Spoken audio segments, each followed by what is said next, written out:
what is the Leftist Book Club? This is something that I've thought about doing for a long time, and I think it would be a fun way to involve people with learning more about just leftist politics in general. I think it's really hard to really get a good way to learn to read leftist material. And so I started this Leftist Book Club about a month ago, so it's brand new if you're in here. You don't have to have read the book. I have designed this stream as a way to allow people who didn't read the book to also just pretty much go over and learn everything that was in the book.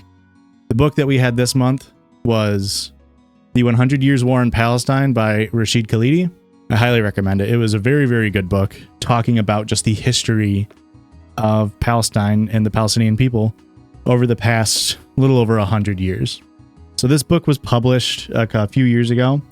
So it ends with talking about Trump being in office before Biden got elected. If you have any questions, any discussion points, please speak up in chat. That's part of the reason why I wanted to do this, is to allow people to be part of it and, you know, make it a learning experience for everybody. So let's get into it. We are a nation threatened by disappearance, from Isa and Yusuf al-Isa, May 7th, 1914. It's something where you read it at first and it really sets the tone for the book. And then as I was reading it, I personally just kept remembering this epigraph. It just rings true so hard. It's so incredibly sad. So the intro of the book starts talking about a man by the name of Theodor Herzl.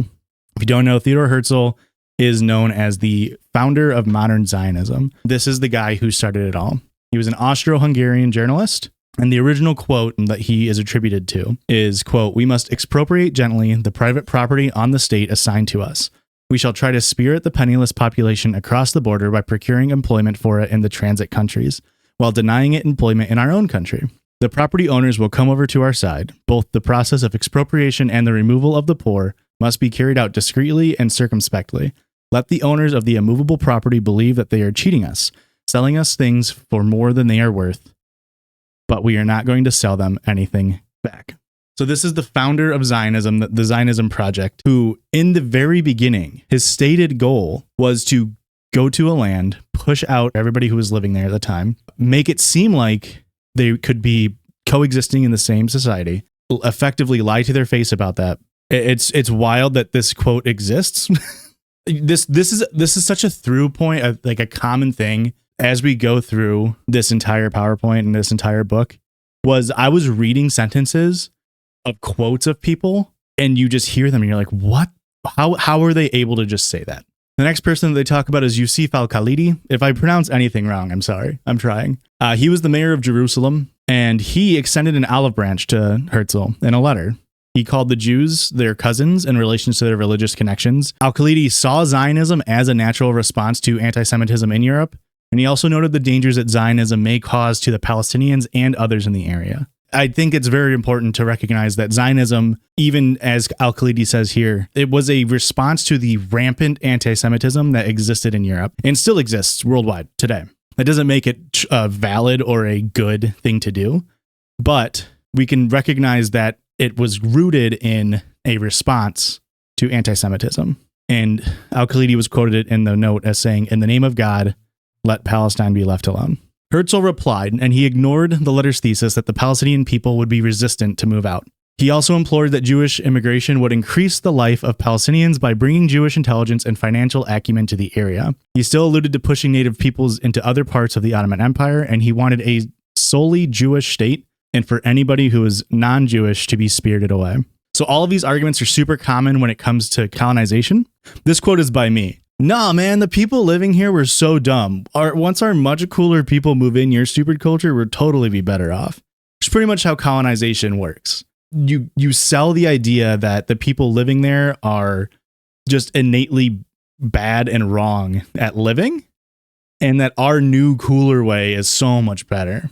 It allows you to get away with a lot of atrocities while you're doing the colonization. The Zionist movement relies on the area's significance to Judaism, and it often ignores that same exact significance to Islam. This book focuses on the colonial influence and not the nationalistic one, the implications of the native people being low class and uncivilized transients. And there's a very common phrase that Zionists use to justify the taking of Palestine and pushing out the Palestinians. And that is a land without a people without a land. They are attributing the land as being peopleless, even though people lived there. And they're also calling the people who live there transients. They're like, oh, they'll go wherever they want. Like, they don't need to live here. We need to live here. Some other early Zionist leaders, Jabotinsky, he was one of the rare Zionist leaders who happened to see Palestinians as people. That did not mean he was a good person. He still wanted to displace them, which is just a violent of an act, as if he didn't see them as people. And he said, quote, every native population in the world resists colonists as long as it has the slightest hope of being able to rid itself of the danger of being colonized. That is what the Arabs in Palestine are doing, and what they will persist in doing as long as there remains a solitary spark of hope that they will be able to prevent the transformation of Palestine into the land of Israel. Herzl would delude others and perhaps even himself into the belief that Arabs are just evil innately. Jabotinsky, even though he is like willing to say out loud, like, hey, it makes sense that the people living here don't want to be pushed out of the place that they live, it doesn't mean that he was a good guy. He still had the mindset of pushing those people out. Whereas others like Theodor Herzl were just like, oh, they don't matter. We'll just push them out. It doesn't matter. So then he lays out 6 turning points of Palestinian history, which end up being the 6 chapters in the book. First one being World War I, tying closely to the Balfour Declaration. Then the Nakba, which was an ethnic cleansing campaign started in 1948. There's the 6-Day War in 1967 as Israel invaded Egypt's Sinai Peninsula. There's the Siege of Beirut in 1982, the First Intifada and the Second Intifada. So this first chapter, the first declaration of war. So in the early 1900s, Palestinians were very rural and they were very patriarchal up until about the 1940s. And like many societies, elites controlled the politics and oppressed people from rising up in order to challenge their rule. The culture of the Palestinians was changing away from a religious-backed Ottoman Empire to a more nationalistic, secular pride. This was very common around World War I era. There's a lot of technological advances like faster travel, printing press, that allowed for this traditional culture to be shed more quickly. Jews living in the area were typically Orthodox and lived in peace with the local Muslims and Christians in the area. This area was not like only Muslim, and today it's still not only Muslim. It's a very rich cultural area for, like I said, all Abrahamic religions. Western propaganda pushed that the Middle Eastern areas were regressing societally and they were bad places to live. And World War I saw the end of the Ottoman Empire in about 1922. And trench warfare and British shelling during World War I just devastated the area. Between 1909 and 1914, 40,000 Jewish immigrants arrived in the area that is Palestine, and 18 new colonies out of 52 were created by the Zionist movement. Land sales armed local Palestinian farmers both by losing access to land, and also paramilitaries started to form to protect the Zionist land purchases. You'll see this again referenced multiple times, where the Zionist plan was effectively to raise money, use that money to purchase land from the elites that like hoarded it, and then never sell that land back to Palestinians as a way to keep bringing in Jewish immigrants and pushing out people who live there. So all of this really came to a head at the Balfour Declaration in 1917. Throughout World War I, the British government was coming into the area, and the Balfour Declaration was given, quote, His Majesty's government view with favor the establishment in Palestine of a national home for the Jewish people, and will use their best endeavors to facilitate the achievement of this object, it being clearly understood that nothing shall be done which may prejudice the civil and religious rights of existing non-Jewish communities in Palestine, or the rights and political status enjoyed by Jews in any other country. And so it doesn't even mention the Palestinians by name. It just talks about the area of Palestine, and it only affords the people already living in the area civil and religious rights, does not grant them political national rights or any amount of protection. This Balfour Declaration made by the British just gave Jewish people a national right to the area, despite only making up 6% of the population at the time. So 94% of people living there were not Jewish, and they were pretty much just made second-class citizens by this Balfour Declaration. And it served the purpose of keeping the Jewish people out of Europe and Britain, because as we said before, there is rampant anti-Semitism as it exists today as well. They just said, oh, we'll just send them all to one place with the Balfour Declaration. Britain outright just supported the Zionist cause of a Jewish state. Balfour assured Weizmann that Palestinians would never be allowed representative government. So while the Balfour Declaration itself had relatively open-ended language, where it was kind of saying like, oh no, the people who were living there, like they'll still be able to exist, and have their religion. They didn't give any national rights. But behind closed doors, the British colonization was straight up saying, no, we'll never give Palestinians rights. You guys, the Zionist movement is totally chill with us. So news of this declaration was widely spread throughout the Western world. Palestinian peoples were very slow to hear about the news, however, partially because of the wartime closing the printing presses in the area, but also there was a lack of materials because the Allied army had a naval blockade on the area. So they couldn't really print anything to spread the news about the Balfour Declaration. And British troops were occupying the area actively and banned publication of the declaration. No newspapers were allowed in that area for 2 whole years. And so a foreign country, being Britain, came in, occupied an area, gave the area to people who were not living there, or at least were living there in a very, very small minority, and then did not tell the people living there what was going on, because they knew if they told the people that they were effectively being stripped of citizenship of their own houses, their own land, that they would revolt, they would riot. Understandably, of course. Britain ruled over that Palestinian area, and they had already, of course, promised that land to the Zionist movement. So some modern ahistorical takes fail to acknowledge that Palestine has so much history rooted in calling itself Palestine or calling the people living there Palestinians. They're trying to remove the historical significance or evidence that Palestine has existed for a very, very long time. Oftentimes, the Palestinian movement is reduced to being just seen as a reactionary response to Israel. Israel was not formed as a state until 1948, and we'll get into that later. Palestinians were largely identifying as anti-Zionist people. They had religious attachments to Palestine. They had resistance to European control, which is pretty common of anybody who was colonized. And they had a very strong love of country and nationalism. Other Arab countries in the area, such as Syria, Lebanon, and Iraq, they also saw a rise of nationalism due to European colonialism.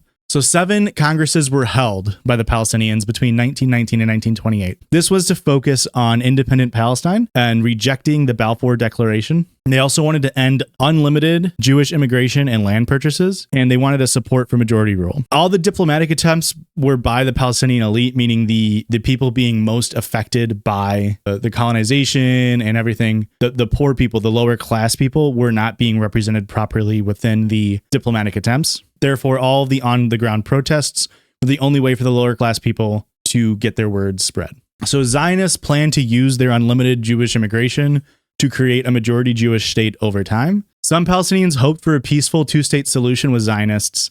This became known as the Southern Syria Plan, but any amount of legs that they might have had was suppressed by Britain because they were solely on board with the Zionist plan.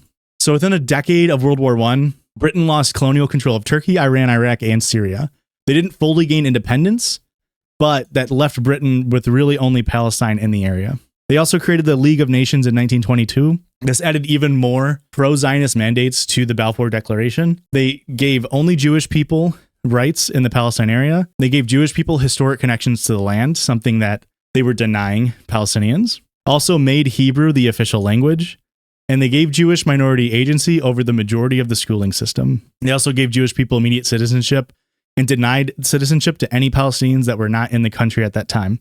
So if they had moved out because, World War I was happening and they tried to come back, they were not considered citizens. This is a huge, huge turning point that the League of Nations decided to do, giving the minority, at the time, less than 10% of the population, complete agency over schooling and changing the official language of the area is understandably very hard for Palestinians to not be upset about. Balfour, the UK Attorney General, attributed issues in Palestine to Britain being too soft on the surrounding Arab nations. And he said, quote, "The 4 great powers, being England, France, Russia, and America at the time, are committed to Zionism. And Zionism, be it right or wrong, good or bad, is rooted in age-long traditions, in present needs, in future hopes, in far profounder import than the desires and prejudices of the 700,000 Arabs who now inhabit that ancient land." Insane, just straight colonizer talk. He's literally just saying Zionism, it could be bad, it could be evil, I don't know. But all I know is we're not giving that land to the Arabs that already live there. That was the whole point. They just didn't want to give the land to Arabs. And they didn't care if Zionism at its core was evil. Originally, the area was about 6% Jewish. From 1918 to 1926, the population grew to be about 18%. When Hitler rose to power in Germany, Jews had nowhere else to go besides Palestine. This is because, again, the US, the UK, many other European nations were inherently anti-Semitic. And also, just like today, a lot of places don't like taking in refugees. And so they were turning them all away and just pushing them to Palestine, where unlimited Jewish migration was allowed. So in 1939 alone, 60,000 Jewish people immigrated to Palestine. German Jews were allowed to bring assets to Palestine totaling $1 million. This was actually an agreement done between the Nazi government in Germany and the Zionist movement. And this was brokered in exchange of lifting a Jewish boycott of Germany. By 1939, the Jewish population of Palestine was about 30%. At this point, the Jewish economy overtook the Arab sector, and sporadic attacks by the Palestinians started to occur as they began to grow wary of their culture and livelihood being removed over time. And any help sent to the Palestinian people by the British government was either super small or it would be squashed by Zionist leaders pressuring the British government. This started a general strike in 1936. It was 6 months long, which is one of the longest in colonial history, ultimately headed in a revolt from 1936 to 1939. The Peel Commission Plan arose. It is a British proposal to partition the country into two states. You'll hear a lot about a two-state solution, a one-state solution. The two-state solution was floated around by many different groups many different times. This is the first one that Britain was recognizing. So the Jewish state would take about 17% of the territory, but even this 17% would have displaced over 200,000 people that were already living there. All of this goaded Palestinians to be more militant in their uprising, and British troops responded with a troop presence of 100,000 British soldiers in the area, which was 1 for every 4 adult Palestinian men. The blue area is the proposed Jewish state. The red area is the proposed Arab state. And then the little yellow area in the middle there, which encapsulates Jerusalem under British control, international zone. So there was a revolt. This led to 10% of all Palestinian men being killed, wounded, or exiled. An example of the martial law being implemented against the Palestinians, an 81-year-old rebel leader was put to death for being in possession of a single bullet. Another example is British military vehicles. They were being ambushed by Palestinian resistance leaders or groups. So to combat this, they tied Palestinian prisoners to the front of the vehicles. That way they wouldn't attack them because they would be killing Palestinians, which is barbaric. It is crazy. They used that same exact tactic against the Irish in the early 1900s. This revolt put Palestinians' agency back into consideration. Came with negative consequences as well, of course. There was much division among the Palestinians due to the amount of leaders that had been exiled or killed. The Palestinian economy was getting crushed, and the Zionist movement received more funding to defend against the, quote, violent Palestinians. So pre-World War II, Britain knew that the war was going to be fought again on Arab land in the area, just like World War I. And so they wanted to sort of put a squash to the Palestine and Zionist conflict before World War II started. They didn't want to have that ongoing while they were also trying to do World War II. Neville Chamberlain was the British Prime Minister from 1937 to 1940, and he wanted to end British support for Zionism. This is very unusual, as Sharni said. It was a way to sort of extend an olive branch to the Palestinian people as a way to be like, oh, we're sorry for the last 40 years. Let's make it up to you. And so what he did was he put a limit on Jewish immigration and land sales in Palestine, and he also promised representation for Palestinian people within 5 years and self-determination within 10. However, they put a contingency on that last bit that the Zionist movement had to approve of that, which of course would never happen. So in comes 1940 and Winston Churchill becomes the prime minister, a very, very big backer and supporter of the Zionist movement. Jewish immigration and land sale limitations were still upheld. Jabotinsky was often quoted, "If you wish to colonize a land in which people are already living, you must provide a garrison for the land or find a benefactor who will provide the garrison on your behalf. Zionism is a colonizing adventure and therefore it stands or falls on the question of armed force." He knew that you needed to have a strong military in order to uphold your colonization. The only Palestinian support was from on-the-ground Arabs in the area, and there was a much larger global support for the Zionist cause at the time. So this was the first quote-unquote declaration of war on Palestinians, leading all the way from World War I to World War II. So the next bit focuses post-World War II, the second declaration of war, 1947 to 1948. Hitler-led Germany was a major threat to Jewish people's existence. Winston Churchill helped recognize Zionist-backed Jewish brigade troops to help fight in the war. This gave Zionist supporters military training and combat experience. So the Zionist movement was able to create entirely Jewish brigades in order to help them obviously fight against the bad guys, the inherently evil Nazis. It gave them training that the Palestinian leaders were not able to get. That's because Palestinians were not recognized as a people. And so when they would join the British forces, they were not given a specialized brigade. and therefore they were not able to bring that knowledge back to their resistance. Pearl Harbor was attacked, and that led to the United States stationing troops in the Middle East and North Africa for the very first time. The United States benefited massively from World War II, and this is when we really became a global superpower, especially in this area. The USSR had the largest land army during World War II.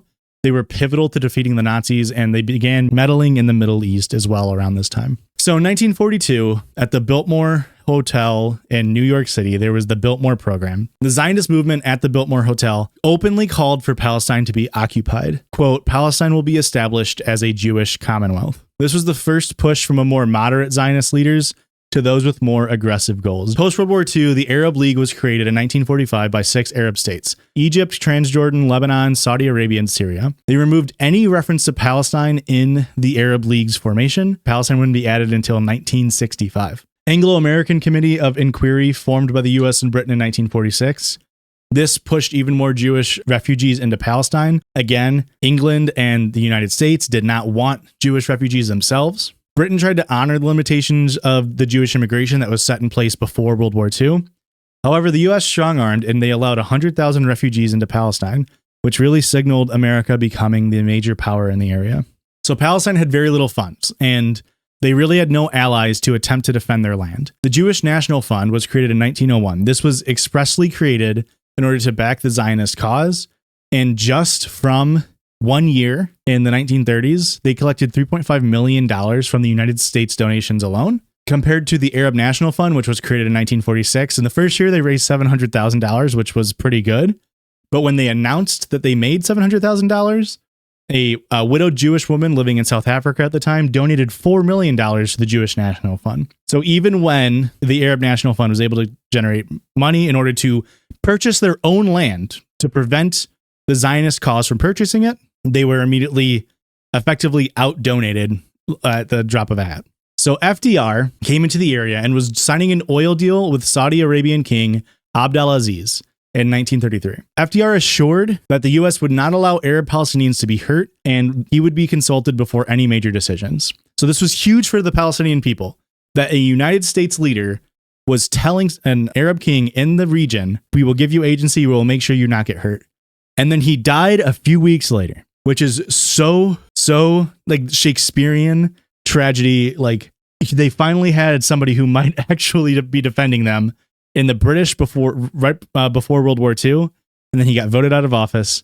And then FDR said, hey, we'll back you. And then he died. The United Nations created a special commission on Palestine called the UNSCOP. This will be referenced a ton moving forward. The major powers in the United Nations were the United States and the Soviet Union, and they both favored giving 56% of Palestine to the Zionist cause. Previously, with the Peel Commission, it was under 20%. And now, once the United Nations had formed, over half of the area was just being granted to the Zionist cause by, again, a foreign entity. Britain abstained from this vote. I said before, there's going to be a lot of like parallels and through lines. December 9th, 2023, there was a vote by the United Nations. The U.S. vetoes United Nations resolution backed by many nations demanding immediate humanitarian ceasefire in Gaza. Guess who abstained? The vote in the 15-member council was 13-1 with the United Kingdom abstaining. This is not the first parallel. It's not the last parallel that you're going to see to modern events. This led to the creation of Israel as a state. 1947, Israel was created by the UN. And by 1949, 80% of the Arab population had lost their homes. 80% of the Arab population lost their homes. That is a staggering amount of people. 720,000 people living in the area out of the 1.3 million, leading to 78% of Palestine being controlled by Israel. In order to enforce this partition, Israel carried out what was later to be known as the Nakba. You will hear the word Nakba both contemporarily and also throughout the book. It's Arabic for the word catastrophe, and it really is just one of the most long-lasting atrocities that we've seen in the world. It began in 1947, and it ended May 15th, 1948. This was, of course, kicked off by Zionist paramilitary groups forcefully taking the land from Palestinians. They were afforded the land by the United Nations, and so they felt justified in forcing people away. This marks the true beginning of the ethnic cleansing campaign that still exists today. Bombing began in cities that were meant to be part of the Arab state, which inherently violated the UN agreement agreement, but no repercussions were ever had. Israel started bombing and attacking areas that were ultimately going to be held by Israel, but also areas that were not supposed to be held by Israel. They were just bombing. 300,000 Palestinians were displaced in this time. Many key economic, political, urban, and cultural centers were just completely demolished, wiped off the face of the earth. Post May 15th, 1948, 400,000 other civilians were displaced. That's how we got the total 700,000. Many of them went to neighboring Arab countries such as Jordan, Syria, and Lebanon. They were also forced into the West Bank and the Gaza Strip. So West Bank and Gaza made up 22% of Palestine that was not given to Israel. Out of the original land, 22%. Refugees going to other countries, of course, led to destabilization as the Palestinian people were fractured even further. And this Nakba is often cited as being a never-ending process as people are still being displaced today. Again, this slideshow is what the book said. It was published in 2020. We now, of course, see so much more displacement happening today. As I speak, King Abdullah of Transjordan wanted to expand his territory. And to do this, he colluded with Britain to receive parts of Palestine. This is again another example of Palestinian people's fates being put up to third parties. The British-led forces ended up fighting Israeli forces in the West Bank and the Gaza Strip, and this helped to prevent a birth of true Palestinian Arab state. So the British, who once, of course, backed the Zionist movement, now was actually actively fighting against Israel in order to give land to Transjordan that the Palestinian people were not even they weren't even consulted. They were just like, oh no, we're just going to fight over your land. The US and the USSR both wanted a Jewish state to be formed, and they both offered military support to aid with the Nakba. Harry Truman was warned of the potential harm done to Arab nations that would, be a result of supporting Zionism. And he was quoted as saying, "I am sorry, gentlemen, but I have to answer for the hundreds of thousands who are anxious for the success of Zionism. I do not have hundreds of thousands of Arabs among my constituents," which is insane. It's crazy just to be like, well, all my supporters actually don't care about the Arabs, so I don't care about the Arabs. The lack of humanity given to Arabs in this case is just disgusting. It's shocking, but also it isn't at the same time because it happens to this day still. Some of the fallout from the Nakba includes, it's sort of this shared trauma that all Palestinians sort of hold. People who didn't die at the time lost nearly everything, if not everything. 160,000 Palestinians in West Bank and Gaza were now under control from Israel. All Israeli seized assets would only be sold to Jewish people. So even if Arab people were wealthy enough to potentially purchase back their houses or their belongings, the Jewish state would not sell it back to them. In 1950, King Abdullah of Transjordan tried to annex the West Bank, but the only people that recognized that were the UK and Pakistan. And then that's when he renamed his new country Jordan. He extended citizenship for all the Palestinians in his new domain, but he was later assassinated in 1951 by a Palestinian because, again, they were just deciding Palestinian fates without even talking to them. This pushed a pretty big divide between Jordanian citizens and Palestinian citizens.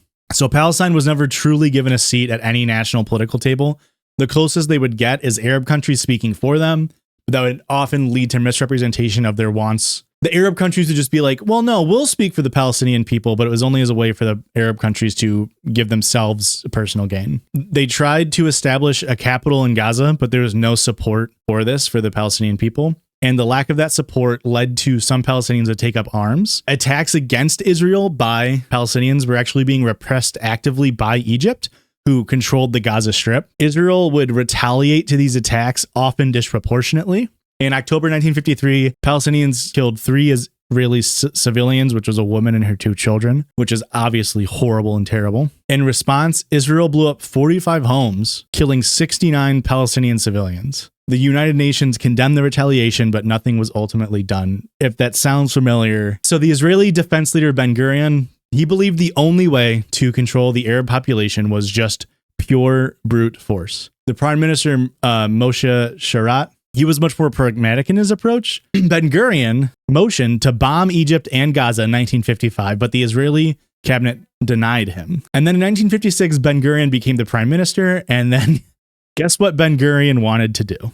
The thing that he said he wanted to do, which started the Suez War in 1956. Egypt was not ready to defend itself, and so they tried to buy arms from the United States and the UK, but they wouldn't sell to them. And so they eventually got arms from Czechoslovakia, which was USSR owned. Egypt was helping the Palestinian resistance groups that it was previously suppressing. France and the United Kingdom also came in to support Israel, but that was more independently, like they wanted to attack Egypt for their own reasons. Egypt was defeated in a week. They try to paint David and Goliath pictures a lot.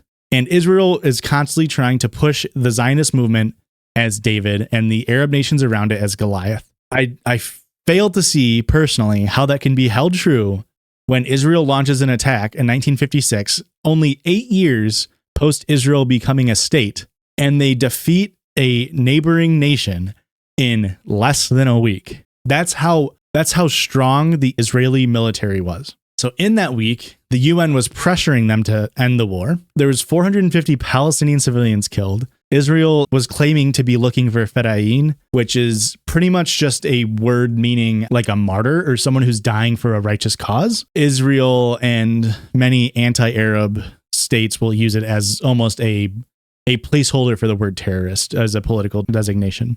The UN found that Israel's claim that they were looking for fedayeen to be false later. Later, the UN was like, no, we know that's false. We investigated it. You were not actually actively looking for these people. You just wanted to go and kill people in the Sinai Peninsula, which is, exactly what Ben-Gurion stated earlier, that he just wanted to bomb them. That was the end of the second declaration of war. It's actually one of the longer chapters, even though it only covers, or it's like about 8 years of history, because the Nakba is such a pivotal point in a turning point in the history. The third declaration of war, 1967. This was known as the 6-Day War. The myth that Israel is always on the verge of complete destruction was always used to justify their attacks. This is where that David and Goliath comparison comes in. Lyndon B. Johnson's defense secretary noted that Israel's army is much greater than all of the Arab nations surrounding it combined. And Israel itself even echoed that same sentiment 5 years later after the war. So Egypt wanted to move troops into the Sinai Peninsula in 1967, which was part of Egypt. They were moving them there to prevent Palestinian upsurge of guerrilla attacks, which is something that Egypt was doing, of course, back before the Suez War as well. Israel, though, saw this as a provocation, and Syrian radicals in 1966 started helping Palestinians with bases for attack. By day 5 of the 6-Day War, Israel had defeated Egyptian and Jordanian armies. So 2 of the surrounding nations' armies were defeated within 5 days. After those first 5 days, they started to head toward the Golan Heights to rout the Syrian army. The UN Security Council was calling for a ceasefire the entire time. If you see a common thread as well with the UN being absolutely useless, that's because, again, it is. It's crazy how frequently the UN would just be like, guys, you should stop doing that. And then just nothing happened. Israel were like, oh, yeah, cool. Yeah. We're doing the ceasefire. We're not shooting anymore. But they were just still attacking Syria while they were saying that. While the talks of the ceasefire were extremely close to being agreed upon, the United States called for a 2-hour adjournment that ended up stalling talks for an additional 9 hours. So that entire 9-hour time period, Israel was able to continue their advance into Syria, which 9 hours may not seem like a long amount of time, but when the war was 6 days long, 9 hours is a very significant chunk of that war, which was a true signal of a full shift of American diplomacy really covering up for the Israeli military's actions.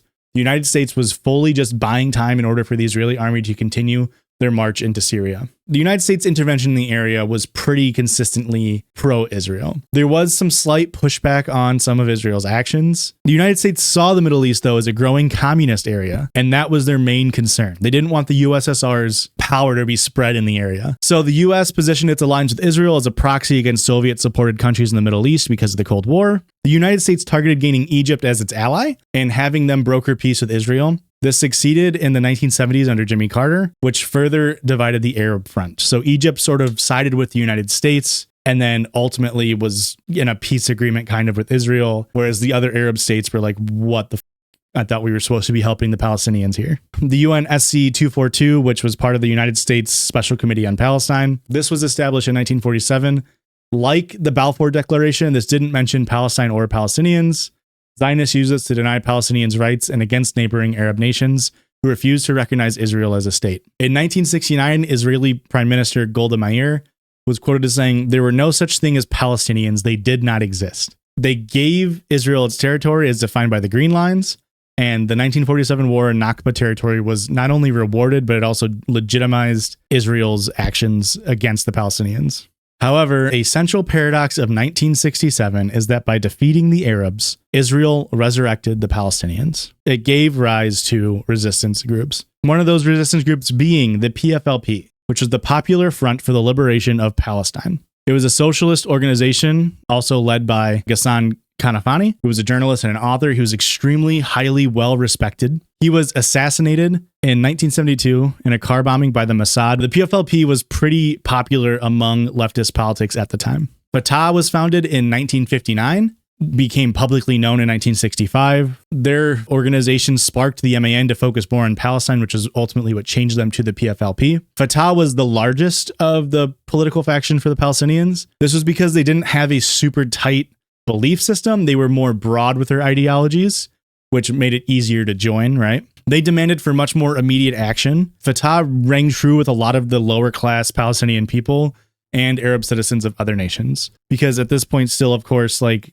the people that are ultimately suffering the most are the lowest class citizens. And then finally, the PLO, the Palestinian Liberation Organization, were a major force in the Palestinian resistance. They started in Egypt in 1964. It was headed by Arafat, who was also the head of Fatah from 1967 to 2004. So this guy, one of the longest lasting leaders of any Palestinian group for 37 years. Nixon and other US presidents onward gave support, both covert and overt, to Israel to combat the PLO specifically. And so that kind of should signal the PLO was a pretty big deal. They were actively trying to get rid of it. In 1968, 9 months after the Six-Day War, Israel marched into Jordan with 15,000 troops to eliminate Palestinian fighters. PLO and the Jordanian army inflicted only about 150 casualties to the Israeli army. But even that was seen as a pretty big blow against the invading Israeli forces. This was seen as like a moral victory almost, and it energized the Palestinian militants' cause. The PLO, as a result of that, saw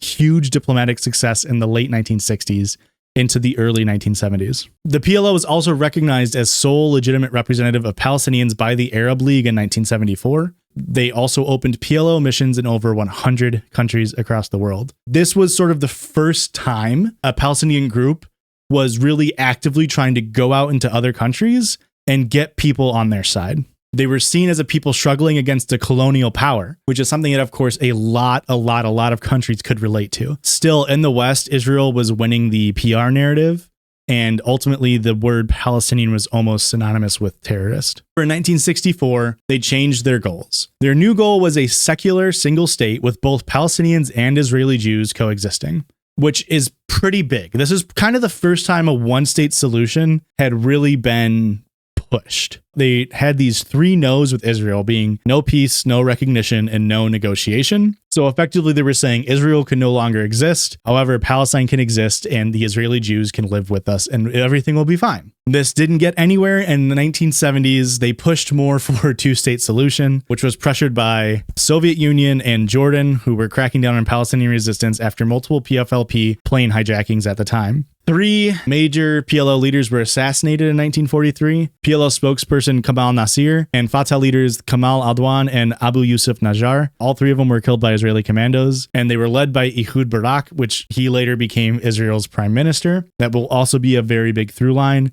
A lot of Israel's PM came from military commanders or military leaders. This was followed by Israeli Air Force bombing parts of Lebanon, and Palestinian refugee camps specifically were targeted. The camps of Sabra and Shatila, almost 1,000 civilians were killed in these bombings. This led into the Lebanese Civil War from 1975 to 1990. Palestinian refugee camps were frequently targeted by Israel's covert support of the Lebanese forces throughout this time. According to an official Israeli source, they gave $118.5 million of equipment and training for 1,300 militiamen in the LF. Henry Kissinger wanted to, quote, break the back of the PLO by having Israeli and Syrian officers in Lebanon during the Civil War. The refugee camps that were targeted, Tal al-Zatar, there was 20,000 Palestinians and about 10,000 Lebanese in the area. About 2,000 civilians were killed, and the rest of the population were completely expelled from that area. Henry Kissinger also made contact with the PLO in Lebanon, though, which was angering Israel. And it was sort of done as a way to make sure they could get an embassy in Beirut, which is the capital of Lebanon. Israel didn't like this, so they assassinated Abu Hassan Salama in 1979. He was the key contact between the PLO and the United States. Israeli intelligence officers said, quote, the Mossad eventually reached the conclusion that cutting this channel was important to give the Americans a hint that this was no way to behave towards friends. This didn't end the Americans' contact with the PLO, it just made it much more covert moving forward. So that was the third declaration of war. Again, one of the longer chapters, but it really focuses on the global response to the Israel-Palestine conflict and how much the United States started to play a pivotal role in what was going on in the area. So this fourth declaration of war, 1982. So this is in the midst of the Lebanese civil war. Israel invaded Lebanon in 1982 directly to be against the PLO. They brought in 120,000 Israeli troops, and they led a 7-week siege of Beirut. This is a part of the book where the author, Rashid Khalidi, was actually in Beirut when this happened. And it's this extremely haunting imagery and passage that he writes describing what was going on. And so he was working at a college in the area, and he talks about how people living in the area could identify the type of bomb that was just dropped based off the noise it made because they were bombed so frequently. And this time they heard the bombs start to drop and they knew this was worse than normal. And so I want to read this passage from just this short little bit here from the book. It was just so chilling to read. Our daughters and later our son were born in Beirut in the midst of the war. And by virtue of the fact of having parents who were politically involved, as were almost all of the 300,000 or so Palestinians in Lebanon, they were seen as terrorists by the Israeli government and some others, as were Mona, his wife, and I. To my distress, those most likely to label us in this way were now preparing to invade the city. Although it could almost have been a normal Beirut Friday school pickup, even with the shuddering explosions in the distances, I knew that our lives would not be normal for quite a while. I soon had the girls safely at home, and my mother and I calmed them as well as we could against the relentless thunderous noise outside. When Mona finally got home, I learned that in spite of the heavy aerial bombardment, she had decided not to heed advice to go down to a basement shelter. From her experience over many years of war, she knew that a prolonged assault, as that one was, would mean she could be stuck there and separated from her girls for many hours. So instead, she slipped out of the office and started off for home. With everyone in the street running away from the bombing and no cars or taxis in sight, she ran too. A breathless mile or so away, near the UNESCO offices, she found a cab willing to stop and take her the rest of the way safely. This experience had no apparent effect on the baby she was carrying, our son Ismail, who was born a few months later, although for a very long time after, he remained extremely sensitive to loud sounds. This whole bit of him describing his 2 young or kindergarten-age daughters, his 4-month pregnant wife, and himself actively just knowing that they're about to be under a long siege, just based off of the sound of the bombs that were dropping, and making the illogical decision as a pregnant woman to start just running for a mile as opposed to taking shelter, and the luck that she was able to get in finding a cab that would take her the rest of the way.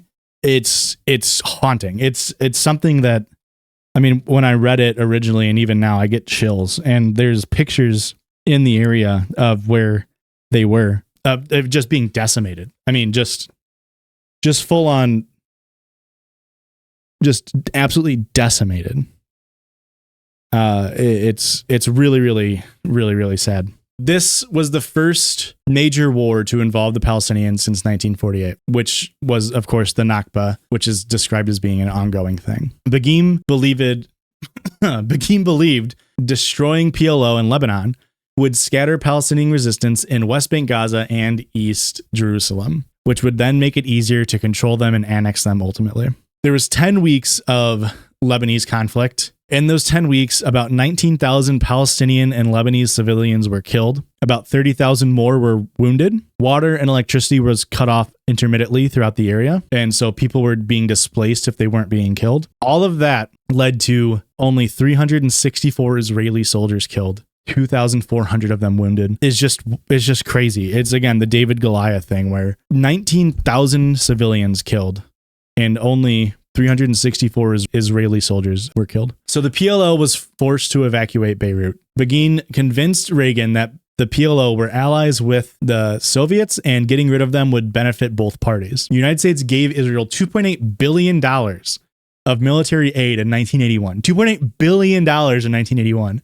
to help with this goal. Any Arab regimes claiming to stand with Palestine were just simply bought off with flimsy promises of U.S. Middle East diplomatic initiatives. So how was this war greenlit? Well, of course, the United States played a major role in this. So at the time, the United States Secretary of State Alexander Haig had met with Israeli defense minister and later the prime minister of Israel, Ariel Sharon, 10 days before this attack, who laid out the offensive. Haig was pretty much just like, yeah, there must be a provocation that would make it so your attack would be understood internationally. So Israel was going to do the attack, and the U.S. was like, well, maybe wait until you get provoked. That way you don't look as bad. And then just a few days later, a group that is actually anti-PLO, Abu Nidal, attempted an assassination of Israel's ambassador in London, and they used that as a provocation to go attack the PLO people in Lebanon. So a group that was actually anti-PLO sparked the attack against the PLO. What also helped greenlight the war was the Arab nations around and their passivity. Lebanon was the only nation at the time that openly supported the PLO's cause, and popular support for the PLO was actually waning in Lebanon.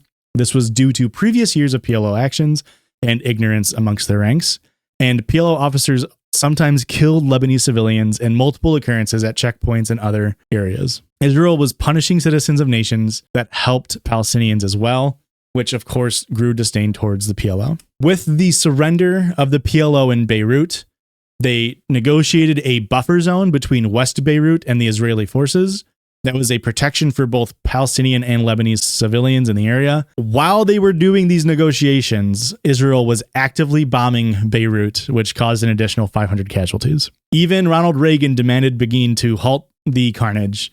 In his diary writing, quote, "I was angry. I told him it had to stop or our entire future relationship was endangered. I used the word Holocaust deliberately and said the symbol of his war was becoming a picture of a 7-month-old baby with its arms blown off." Even Ronald Reagan, legendary piece of president, was saying, dude, you're doing way too much innocent civilian killing. The PLO left the area and went in to be exiled, and they ultimately were scattered amongst 12 other Arab nations. As soon as they left, French, American, and Italian troops left the area.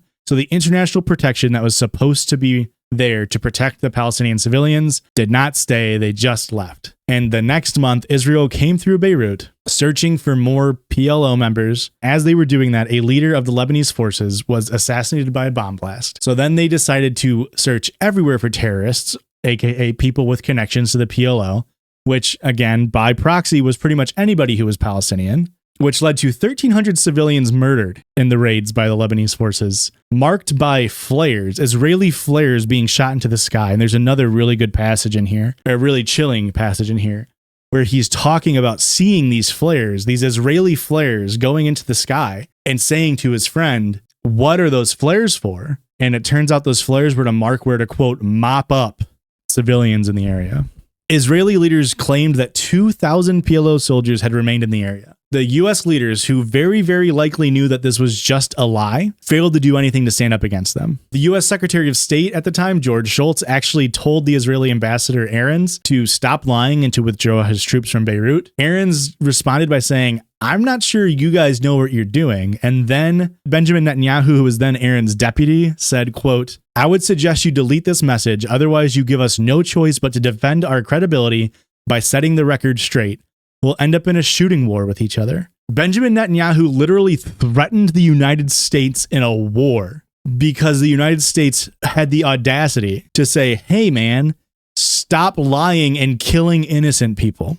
This attack was just undeniably a joint Israeli-U.S. military operation. Israel called the shots, and the U.S. supplied the force and was greenlighting the whole thing.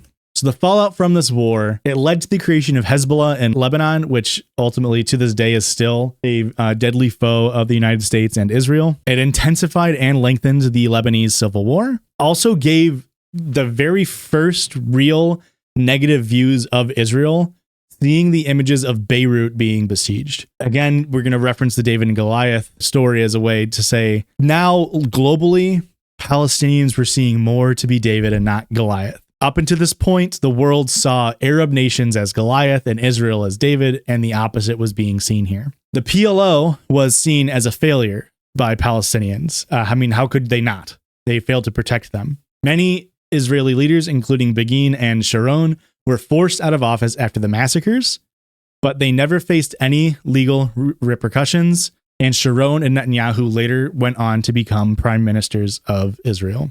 And so that's the end of the fourth declaration of war. Israel using not only their own military, but also the Lebanese forces, which they backed, to go in and ruthlessly slaughter civilians as a means to justify. I mean, at this point, they're just doing it to be cruel. Like, they're not doing it in historical or mandated Palestine. They're not doing it within Israeli borders. They are going into other nations and killing civilians. It's just absolutely disgusting. But this leads into the fifth declaration of war, as Khalidi says, 1987 to 1995. This area is known as the First Intifada. Intifada, this is from Wikipedia, is a rebellion or uprising or a resistance movement. It is a key concept in contemporary Arabic usage, referring to an uprising against oppression. The 1982 war, while successful in harming the PLO, caused much more fervent Palestinian national movements in Palestine itself, as opposed to other nations. By 1976, any public support of the PLO, flying the Palestinian flag, organizing trade unions amongst Palestinians living in occupied regions, was met with fines, beatings, and jail, which ultimately led to torture. Young Palestinians born in the area only knew what it was like to be under Israeli oppression. Growing unrest had many protests by these young Arabs. So from the First Intifada to 1996, Israeli troops killed 1,422 Palestinians, which is almost one Palestinian killed every other day over those years. 20% of the people killed were under the age of 16. 175 Israelis were killed in the same time period, 86 of them being security personnel, which was an 8-to-1 ratio. You can again see the complete mismatch of violence being done by the Israeli state onto the Palestinians. And so the Intifada tactics included things such as demonstrations, strikes, boycotts, and withholding taxes. Of course, some protests would turn violent after armed Israeli forces used rubber bullets or sometimes live ammunition to scatter the demonstrations. This was an intentional steering away from more violent tactics used in the past by Palestinian groups. They were working actively to shift global opinions on the Israeli-Palestinian dynamic. The First Intifada was started when 4 Palestinian civilians were killed by an Israeli military vehicle striking a truck in a refugee camp. This sparked spontaneous uprising throughout all of the occupied territories. Gaza was specifically the most difficult area for Israel to control. In 1988, Israeli Defense Minister Yitzhak Rabin deployed his, quote, iron fist tactics, such as breaking of protesters' arms and legs, cracking skulls, and beating anyone who upset the Israeli soldiers. Videos emerged of teenage protesters being beaten by heavily armed militia, which created a lot of backlash in the Western world, including the United States. And this led to an iconic image of Palestinian resistance. If you've been following stuff, you may have seen this image before. And this is really where the David and Goliath imagery really comes to focus, as a young Palestinian boy is throwing a rock at an Israeli tank with multiple mounted machine guns atop it. This was taken during the First Intifada. The advancement in technology, including video recording stuff and pictures and journalists being able to put this and images like this out into the world, was a very big boon for the Palestinian movement. So the PLO wanted to capitalize on the First Intifada. Most of the leaders in the PLO hadn't been in Palestine since 1967, and it is now the late 80s, early 90s. The people who had lived in Palestine this entire time, a lot of them knew Hebrew, and they knew how to operate under Israeli control as to not, push boundaries. The PLO attempted to direct the Intifada from Tunisia, often ignoring the views and preferences of those who started the movement in Palestine. The PLO member in charge of maintaining occupied Palestine relations was assassinated a few months into the First Intifada. His name was Abu Jihad, and this, of course, led to even worse communication. And Fatah had a Syrian attempt at mutiny within its ranks, which worried Arafat, who was still the leader, about the emergence of potential rivals. His fears were founded when Hamas was created in 1987. The group was originally supported by Israel to help weaken the PLO's power. Arafat finally took the U.S. public opinion seriously. It took him many, many years, but he finally did it. And so in 1988, there was the Palestinian Declaration of Independence. It was drafted by Mahmoud Darwish, Edward Said, and Shafiq al-Hut. It abandoned the PLO's claim to the entirety of Palestine. It laid out a two-state solution, and Arafat recognized Israel's right to exist peacefully and renounced terrorism, which was an American condition for acceptance. And this, while it seems on the surface maybe by some as a good thing, this was ultimately a mistake because the PLO should have been aware of how much the U.S. backed Israel and failed to back Palestine in the past. Arafat later sided with Iraq and Saddam Hussein in the 1990 Gulf War. In doing so, Arafat and the PLO became dependent on Iraq's patronage. Abu Iyad, PLO intelligence chief, was constantly warning Arafat to not side with Iraq, and then he was subsequently assassinated in 1991 by Iraqi-backed Abu Nidal. The Gulf states no longer supported the PLO as a result of this. So then came the Madrid Conference. Arab states and Israel met with the United States officials to talk peace. Israel had a strong veto over anything the U.S. did due to the 1975 agreements under Henry Kissinger. Talks under George H. Bush's presidency were very, very hard on Israel, surprisingly. James Baker was a Secretary of State at the time. He, unfortunately, had to leave the talks because George Bush went to go run for his 1992 re-election campaign. And so while the Secretary of State was actually being harsh on Israel, he left, was replaced by junior staffers who were much less harsh. And then Bill Clinton won the election. So this is again an example of where Israel was met with even the slightest amount of resistance, and then something happened where that leader left office or died. Israel were consistently pushing Begin's vision, and they were now under the prime minister lead of Yitzhak Rabin. The Palestinian people would be given autonomy, but not the land. So this kept Zionist roots for a Jewish state that they believed rightfully belonged to them, but would allow Palestinian people to exist. Settler restrictions were also never considered. Yitzhak Shamir, who was the Israel prime minister from 1986 to 1992, was reported as saying he would have dragged out talks for 10 more years so that Jewish settlers could move into the territory.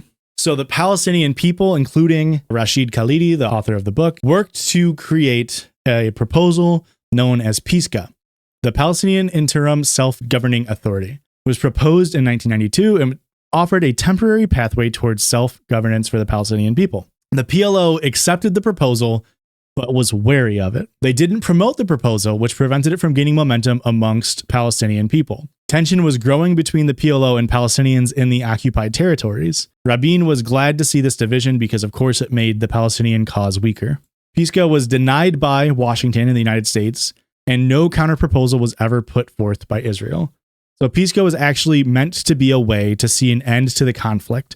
This led to the Oslo I Accord. And so while the PLO was saying that they would talk about PISCA, they instead were covertly meeting with Israel behind the Palestinian occupied territory leaders' backs, and they created an agreement. Little is known about these talks still to this day. However, in the talks, Israel recognized PLO as the representative of the Palestinian people. In return for that, PLO recognized Israel as a state. This was seen as a huge mistake by the PLO because they traded Israeli statehood for effectively nothing. This agreement was called the Declaration of Principles, and we can see here Bill Clinton, Arafat, and the Israeli PM shaking hands on Oslo I Accord. The Israeli team was much more equipped to negotiate than the PLO. Effectively, everything Begin wanted was agreed to by the PLO. So Rabin was fearful of retaliation of Israeli religious national extremists for accepting a deal with the Palestinians. Turns out that was rightfully as a rightful fear because he was later assassinated by Yigal Amir,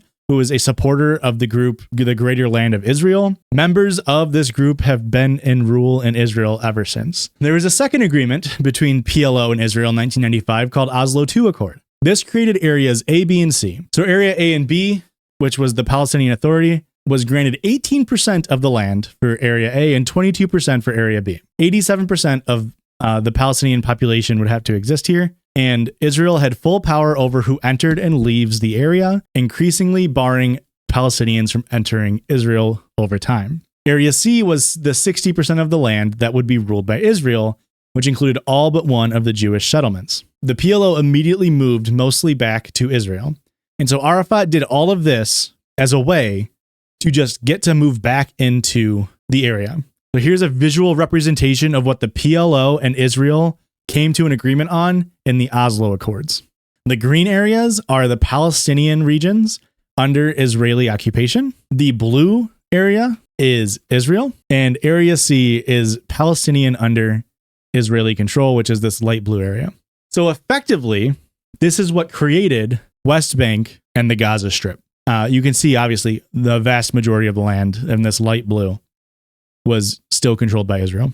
And that is the end of the fifth declaration of war, leading into the most recent declaration of war, as put forth by Rashid Khalidi, as the sixth declaration in 2000 to 2014. Following the Oslo II Accords, a system of walls, checkpoints, and permits was created for the vast majority of Palestinians.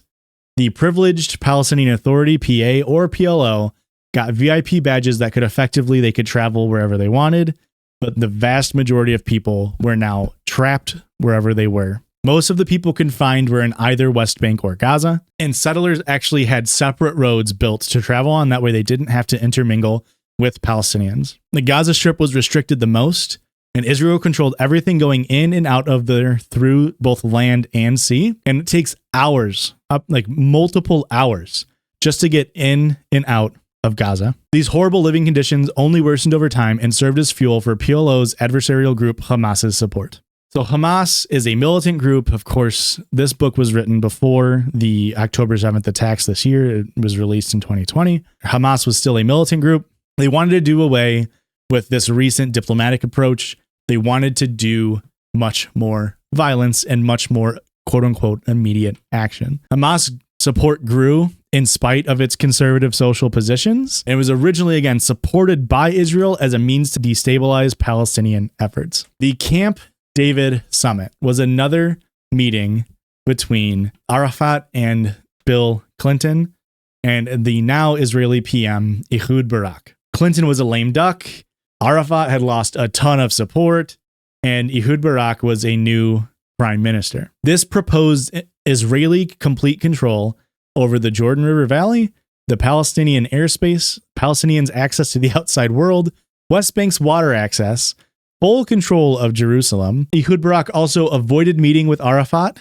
entirely almost, and would secretly meet with the Americans, which effectively was an endorsement by the Americans. Bill Clinton later would blame the failed meeting on Arafat. The meetings itself made Barak look weak for even trying to make a deal with Palestinians, much like his predecessor. This would further strengthen Hamas because you have another example of a PLO leader doing business with Israel. So this led to the Second Intifada. Ariel Sharon was campaigning to follow Barak as the prime minister, and he was claiming that Jerusalem and the Temple Mount, also known as the Al-Aqsa Mosque, was Israel's. He wanted Jerusalem entirely to Israel. This caused a huge uprising of violence, including many suicide bombings. In the 8 years over the Second Intifada, 6,600 people died, 4,900 of them being Palestinians killed by Israeli security forces and settlers, an additional 600 Palestinians killed by other Palestinians, and 1,100 Israelis, which included 332 security force members, which of course is over 800 deaths of Israeli citizens.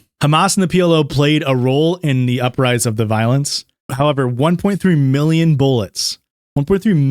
bullets of live ammunition was fired by Israel in the first just few days of the Second Intifada. This would cause some members of the Palestinian Authority to take up arms and explosives. Israel may have been intentionally escalating, leading to their use of helicopters, tanks, and artillery against the Palestinian resistance. Hamas and the Islamic Jihad responded by using suicide bombings within Israel's territory. They targeted specifically civilian areas, including buses, cafes, shopping centers. This was the first time violence had been taken from occupied territories into Israeli land. It's just horrible to think about. Of course, no civilians should be getting killed here at all. Fatah joined the violence in 2001. A sort of rivalry started between factions to do more damage than each other. And in the first 5 years of the Second Intifada, about 66% of the suicide bombings were by Hamas and Hamas's ally Islamic Jihad, and the other 34% was by Fatah or Fatah's partners in the PLO. This was a huge, understandably, step back in international support, especially compared to the First Intifada. The First Intifada was largely nonviolent, intentionally as a way to garner public support, and this one was falling back onto the tropes that were set against Palestinian people, that they were all violent people. Arafat grew ill, and after the Israeli army occupied his headquarters, they kept him there in a sort of humiliating fashion intentionally. Mahmoud Abbas replaced Arafat after he died in 2004. He is still currently the leader. He led the PLO and Fatah. He was elected in 2005. No election has been held since then. He is often seen as not charismatic. He is just an old leader of Fatah and one of the few to have never been assassinated, which kind of speaks to how little Israel feared him. Originally, in that election, Hamas and Islamic Jihad boycotted. However, later in 2006, they began to downplay their extremism and tried to run politicians into the parliament. They ended up actually winning the election, 74 seats to Fatah's 45 in a 132-member assembly. However, exit polls show that people just wanted change, not necessarily an Islamic governance or heightened armed resistance. Even heavily Christian neighborhoods voted for Hamas, showing the overall disdain for Fatah. You'll see this referenced frequently in contemporary times. Bad faith people will say, well, the Palestinians voted in Hamas. All data suggests that it was much more of the PLO sucks so bad, how can the other people be worse? And then they haven't held elections since 2005 or 6. Khalidi mentioned specifically the prisoner's document, and he believes that this needs to be talked about more. It's not brought up, in his opinion, enough. The prisoner's document was a joining together of Fatah, Hamas, PFLP, and the Islamic Jihad. Together, they joined to end the rupture between the groups to call for a two-state solution. Knowingly, most of their best leaders who had not been assassinated were still in Israeli prison. The US and Israel were extremely against Hamas and Fatah forming a coalition government. They wanted explicit recognition of Israel, not implicit, and to denounce all terrorism.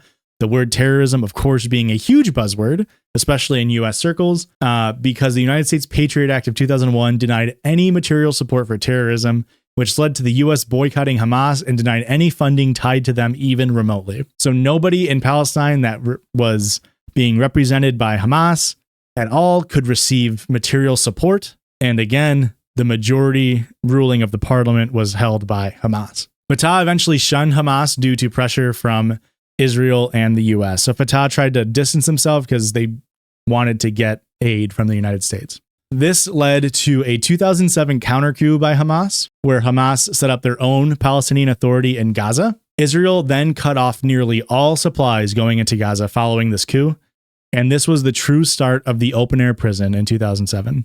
Then started the bombing campaigns of Gaza. There was bombing campaigns in 2008, 2012, and 2014. In these campaigns, 3,800 people were killed in these attacks. Over 1,000 of them were minors. Only 87 Israelis were killed, and the bulk were soldiers involved in the offensive. Israel claims 4,000 Hamas rockets were fired in 2014. 5 Israelis were killed throughout all 4,000 of those rockets being fired, and 1 Thai agricultural worker. They had extensive anti-missile capabilities due to the U.S. funding, oftentimes known as the Iron Dome. In 2014, Israel fired 6,000 airstrikes, 50,000 artillery, and tank shells over the course of 51 days. This led to 16,000 buildings being deemed uninhabitable, 277 United Nations and government schools destroyed, 17 hospitals destroyed, and all 6 universities in Gaza destroyed. This is a marker, a through line of the pure imbalance in retaliation seen by the Israel and Palestine. I mean, again, 4,000 Hamas rockets, horrible. Because of the poor technology put into the rockets fired by Hamas, these were obviously seen as war crimes. You're arguably going to almost always kill a civilian if you're firing indiscriminate rockets into Israel. However, what about the 2,000 citizens killed in 2014 by Israel? They are much more likely to never face consequences than those that the Palestinians face from the actions of Hamas. These wars led to an unprecedented support of the Palestinian people in the United States, mainly by Democrats. Sometimes this was more reflected in criticism of the Israeli government than outward support of Palestine, which you'll see a lot today. People, even liberals, are almost afraid to say that they support Palestine, but they will openly criticize Israel because it's very obvious that the Israeli government is doing bad things. They just might be afraid to outwardly express support for Palestine. U.S. evangelicals are the main reason why the Republican Party has been so successful in the United States since 2000. And Islamophobia has played a large role, especially following the 2001 attacks. But U.S. presidents have always had a huge thumb in the area and have historically operated independently of the wants and desires of Israel. However, Congress has to work together to pass anything for Palestine. Barack Obama's presidency was originally hopeful in trying to help the conflict. There was a big push because his middle name was Hussein, and they're like, oh, they might actually help some Arab people. He was elected president for 3 of the bombing campaigns in Gaza. Unfortunately, status quo was held on the Israeli relations, with ultimately no pushback from Obama during his presidency. In Obama's lame duck years in 2016, which echoes entirely with Bill Clinton in his lame duck years, something was finally done. And that something was passing United Nations SC 2334, which passed 14-1, with the U.S. abstaining, condemning Israel's actions. It's a hollow threat because ultimately no sanctions to Israel or any repercussions were ever given.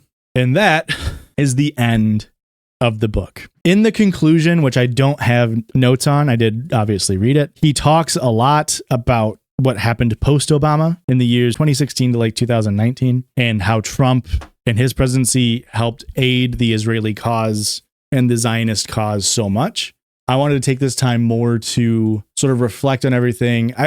This book was so well written, and it's haunting, and it's like mind-boggling how growing up hearing anything about this war was so heavily cited towards the Zionist cause, and how often you hear like, oh, it's so complicated. And then you like just quickly go over the research here. I mean, this was less than 300 pages, this book was. So it is far from all-encompassing in terms of everything that happened. And you just read it, and it's like, I don't understand how you could, in good faith, say that the cause is, or that the war is difficult. It's so clearly an oppressed peoples, being the Palestinians, just fighting for existence and being denied it time and time and time again, even to modern day happenings where, you know, following the Al-Aqsa Mosque attack in, 2021, on a day where the Israeli government just came in and just beat the shit out of innocent Palestinians at the Al-Aqsa Mosque, and nothing was done. And then October 7th comes around this year, and obviously a horrible attack by Hamas into the Israeli area. And the retaliation has been so just disproportionate in their attacks. How many thousands of people have died, Palestinians have died, and how many hundreds of thousands are displaced. And it seems like every day, you hear just another atrocity being committed, and people are just arguing over the dumbest when it comes to Israel and Palestine, where it's like, it becomes unimportant because you argue about the specifics of one thing, and then the next day something even worse happens. And it's just, I can't put it into words how it really sucks. I don't know how else to put it.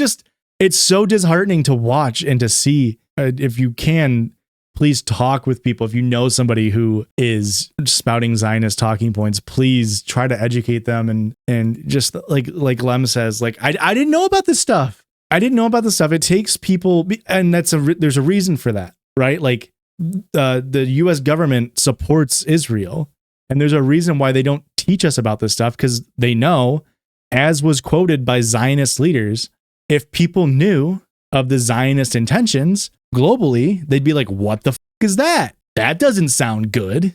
And so they have to be covert with it. And so you can't blame people too much for being susceptible to the amount of propaganda that we're fed our entire lives. And this should be a learning time for everybody. we can help support the Palestinian cause by keep talking about it. Don't let it just die out. Keep talking about it. Keep bringing it up. Keep retweeting things from, respected journalists and interacting with things that help push the Palestinian people's agenda. It's so important. So that was the first installment of the Leftist Book Club. If you enjoyed it, if you enjoyed the book, please, or what I talked about, there's so much more in here that I didn't have the chance to cover. The 100 Years War in Palestine. The audiobook is also good. I used both the physical book and the audiobook to get me through it, to help with, to try to help with pronunciations and spellings and whatnot. Please get the book. Rashid Khalidi is also actively talking about the current stuff going on. If you look him up, he has a lot of, obviously thoughts on what's currently going on in the area. So he's been on shows like the Young Turks and the Majority Report, I believe. So like a bunch of shows. If you just Google it or look it up on YouTube, give him a look for what you're saying. But everybody, thank you for hanging out and listening to me babble for 2 hours about it. And I will see you next time. Bye.